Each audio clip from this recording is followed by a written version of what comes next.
Hi, this is Mike Pucciarelli, and today's short video is going to talk about my light painting setup. This is one of the LED flashlights I use, and this is one of the foil filters I use. You can buy LED flashlights in a lot of stores, and you can also buy foil filters or pipe filters or plastic pipe, PVC pipes in hardware stores.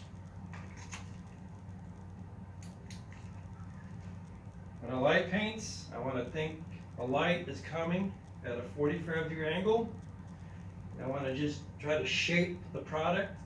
I want to put in shadows to make it look good. I light paint a lot of small stuff, shiny stuff, glass.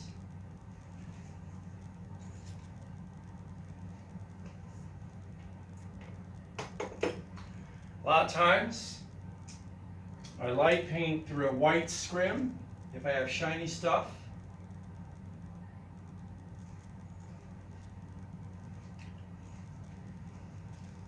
And you can also do the same. This is a plastic fusion scrim, and these are stretcher art frames. You can buy at any art store. And you got the plastic fusion material you can buy also at any art store. And I just want to soften the light because I have a shiny subject. That's why I either recommend a fusion scrim or a white reflector.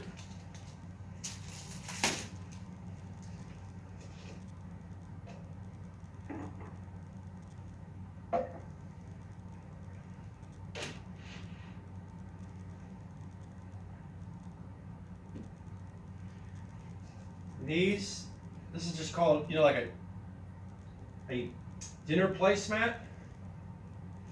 You can buy a lot of this stuff at a craft store, really cheap, or at Target, and a lot of times they're on sale.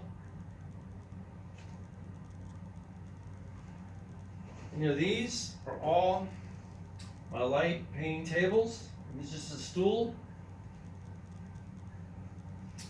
And this light painting table used to be a bookshelf, but it fell apart. So I cut the bad part up and I turned this into a small light painting table.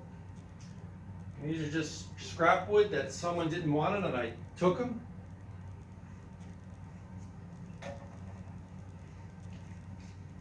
And there are many ways to use the white reflective scrim. I would use a more powerful LED light. And I'm also, using a white scrim to control the glare. And usually I light paint in this dark background. And sometimes I can use these canvas materials as a dark background. A lot of times I just use this to make the room really dark. So when I light paints, camera's here, I have the reflector set up, and I would just control this with the remote light paints. I would recommend your aperture of 16 in bulb mode, ISO 100. Thank you so much for listening to this webinar.